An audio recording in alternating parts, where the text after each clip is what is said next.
Hello, welcome to Ray-ality TV. I'm Raymond Bakari. Today I'm joined by 2022 Democratic candidate for Secretary of State, Anthony Tamba. Mr. Tamba, how are you today? I'm good, Mr. Bakari. How are you? I'm doing great, and it's good to have you on. My first question, it's a general one you'll often get asked on the campaign trail. Why do you want to be Rhode Island's next Secretary of State? Well, Mr. Bakari, as you know, I'm looking forward to fight for a better future for all Rhode Islanders. I'm a champion of the right to vote freely and fairly. The era for voters' disenfranchisement should be behind us. And I believe Rhode Islanders, as well as all Americans, should be going to the polls on election holiday, and we will fight for that as well. This will increase voters' engagement as we implement fair voting legislation in the state.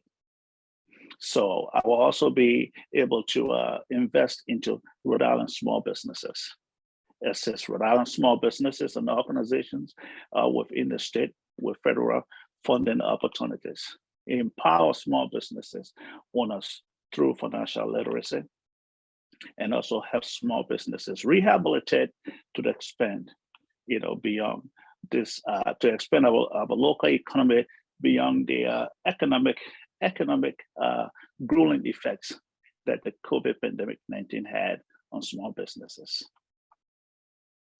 Speaking of election-related legislation, you touched upon it a bit in your answer.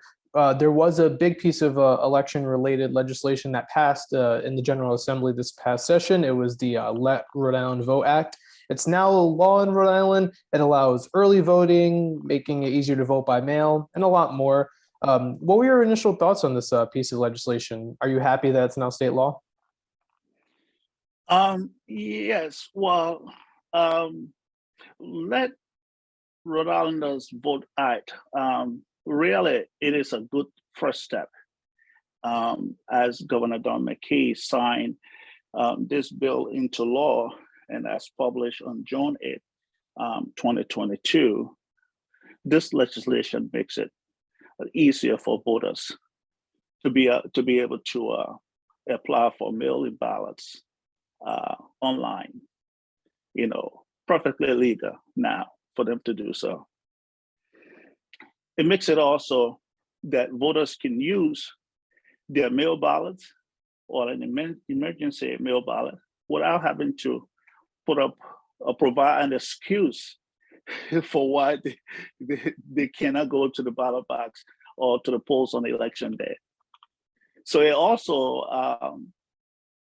drops the requirement that mail ballots that come with a mail ballot, that two witnesses have to sign it, and it is notarized. So with all of those impediments removed by this law, it makes it a lot convenient for voters to be able to get to the ballot box on election day without any hassle. This bill also legalized ballot harvesting. And it's interesting since ballot harvesting does a number of things. One, it allows a campaign to sort of count how many votes they have in their head before the votes are actually counted, because now they can pick up the candidates could pick up the mail ballots for the voter and deliver it to the drop box or wherever they could deliver it.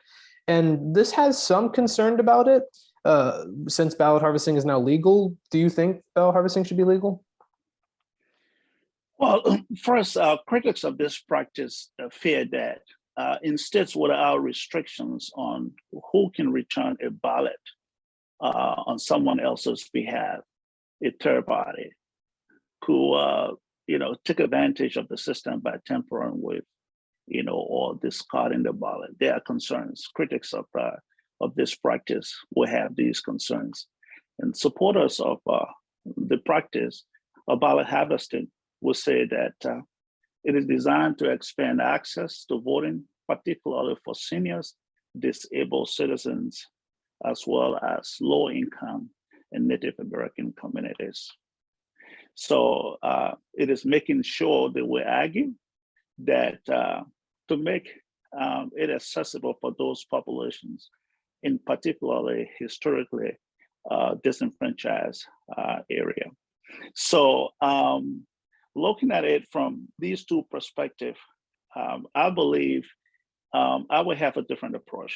I would really push forward in Rhode Island for voter bans.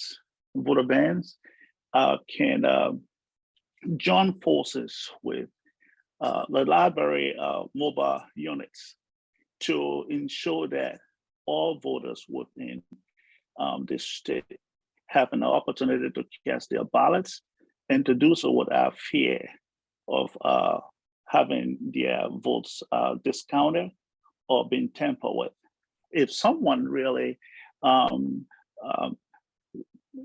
gives another party a permission to definitely be able to present or collect their ballot and drop it off at the polling station on election day, if that is done before the election cycle begins, that's okay. But voter bans will definitely take care of these issues and concerns. I will really focus on a voter ban campaign, and that's what I'm intending to do in Rhode Island. So it sounds like you're not entirely on board with a candidate picking up the mail ballot, but instead like a voter van. Would that be something with the Board of Elections organized or something? Well, I believe either way, there has not been too many concerns with these ballots being misplaced or damaged, but there are concerns by critics that the ballots could be tampered with. They could be either destroyed or lost in the process. And how can you know that? So my solution would be to introduce a system of voter bans where if there is a need of that kind and it is identified, the voter ban team, mobile team can really take care of that issue on election day, come election day. Looking at another proposed election reform to our the way we have our elections, it's in a separate bill. It's not in the Let Rhode Island Vote Act. So moving on to another piece of legislation I want to get your take on. It's allowing remote voting for disabled and military voters. This one, it's passed. I believe it's passed both chambers now, and it has some concerns from top election officials about the risks associated with voting online. It's been passed by the House and it's passed by the Senate now, so I'm not sure if the governor's going to sign it yet, but it's definitely interesting to focus on for this election. I'm curious, where do you stand on the topic of remote voting? Well, I think remote voting is key in order to encourage voter convenience, and also in the event of the era of pandemic, people can be able to exercise their right to vote without having an exposure to either disease and infection, whatever it is. So I think I support that idea, and I think it should be encouraged. If members of Congress, can use proxy voting to be able to exercise their right in Congress, we in Rhode Island should be able to do likewise. Would you favor that for all Rhode Islanders, or just right now where it's being proposed for disabled and military voters? Well, I think we can start with disabled and military voters, but I think we can extend that to all Rhode Islanders in the near future. Are there any concerns looking at it from a cybersecurity perspective? Because that is one thing that top election officials have raised about this bill. Well, if we improve our election, our election mechanisms in terms of these equipment that are used to count ballots, we definitely can do that securely without any fear of interruption or a cyber threat. I believe so, especially when it comes to the general population. I know you favor making Election Day a holiday. You talked about it briefly in one of your first answers. This is one of probably the very few election-related legislation ideas that I could see both sides agreeing on to an extent. Can you explain for those watching what benefits you believe would come with making Election Day a holiday? Well, one thing is that it will increase participation into our democracy, into the process. People don't have to be worried about leaving their job or taking a day off from work to be able to cast their ballots. And also, people will have a say into what they want to see for their government and how who they want to select. So everyone will be given a chance to be able to exercise their right as to determining who they want, and not with the fear of either not going to work and struggling to make sure that they get to the ballot box in time. If not, the polls will close on election day. So I believe that it will radically increase voter turnout on election day, and also give voters a fair chance to be able to select who they want for whatever office they are running for. Are you also on board with the 2 weeks of early voting too? Say that again? Are you also on board with the 2 weeks of early voting? Yes, absolutely. That's a very good start, because that also increases turnout. If people are afraid of going to the polls, being crowded up, for fear of being exposed to any form of infection or whatever, early voting is a good a tool to encourage people to be able to exercise their right to vote on election day. So early voting is a very good start. In Rhode Island, we still have voter ID laws. This is a law that is getting a lot of harsh criticism, mainly from Democrats. I know, for example, Helena Foulkes, who's running for governor, she wants to repeal the voter ID law. Your opponent in the primary, Rep. Amore, said on this show that he doesn't see any widespread voter suppression from this law because we also offer the provisional ballot option and have made getting an ID accessible. If elected Secretary of State, would you advocate to keep or get rid of the voter ID law? I think the voter ID law is important. I will definitely opt to keep it, but also provide voters with the flexibility. Currently, there are a lot of options provided to voters. If they don't have an ID and they want to participate in the electoral process, if you don't have a driver's license, you can still vote. If you get to the polling station, you will be handed out a provisional ballot that you can use to cast your vote. But that decision will be determined later as to the validity of your vote. If at all, you can support your identity by either having a United States passport or issue military, card, ID card, or identification that is issued by any U.S. institutions. In a U.S. institution. If you have an electric bill, any form of ID that you could use to be able to cast your ballot come election day, I think should be encouraged.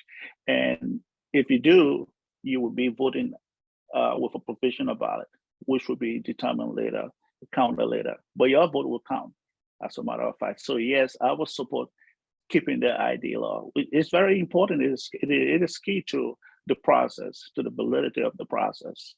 New York City recently passed a law that would allow non-citizens to vote in their municipal elections for city council and mayor. The requirement is after living in the city for 30 days, you're eligible to vote.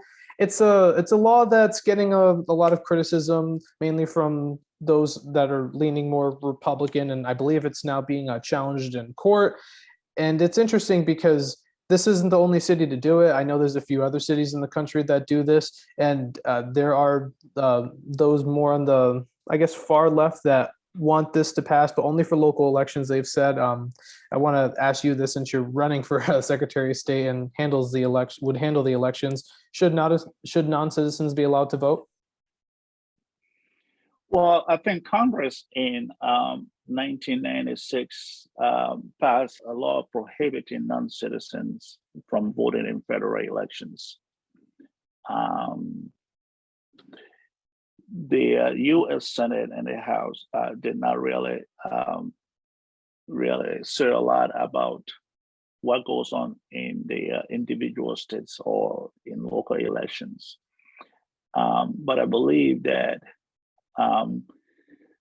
it's one of the benefits of citizenship to be able to have your right to vote. And if you don't have that, I will stick with the federal regulation on the fact that only citizens should be allowed to vote. Other jurisdictions or municipalities that will want to encourage that, they probably have reasons to justify, their action with respect to allowing non-citizens to vote within their jurisdiction. So say, for example, you're elected Secretary of State and Providence or Cranston end up passing their own law that would allow that on the local level. How would you support their decision? I know it's in their own jurisdiction, but personally, would you support or be against it? What would be your reaction?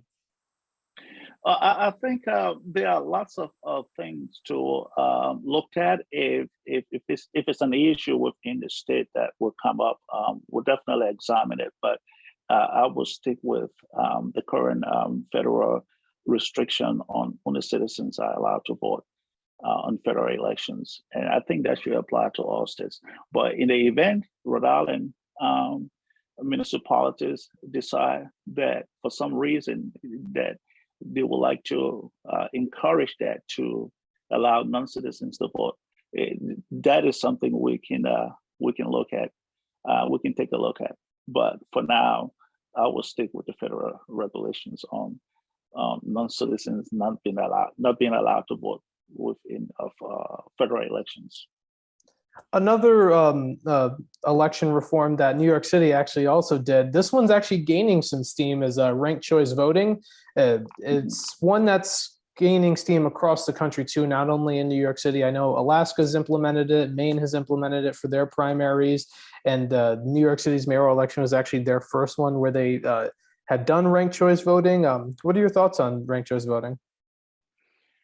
Well, I know proponents of ranked choice voting said that it makes democracy more equitable. It gives voters more choice at the ballot box, which of course, it sounds reasonable, because if you have to go to the polls to vote, if you have candidates, itemized, this is my tier 1 candidate, tier 2 candidate, tier 3 candidate, it allows you to make a choice, a decision as to who's your primary candidate is. In the event your primary candidate doesn't get, the votes, the majority of votes, the least in that category vote will be distributed among the remaining candidates.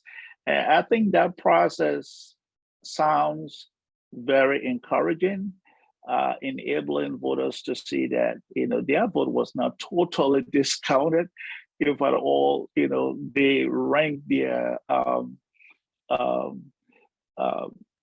candidates or the person for whom they are voting, the people for whom they are voting on a tier 1, tier 2, tier 3 basis. At least at some point down the line, they will definitely have their choice met, if at all their primary choice is not the elected party.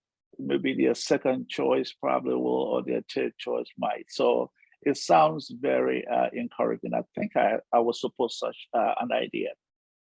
It's certainly interesting because Rhode Island, we've had a few gubernatorial elections where there's been 3-4 candidates that were taken seriously, and thinking about how ranked choice voting would have been in those elections is worth a discussion of its own. But another idea also that has come up, and this is one that I know former Providence Mayor Joe Paolino has been very vocal about, is the idea of a nonpartisan blanket primary.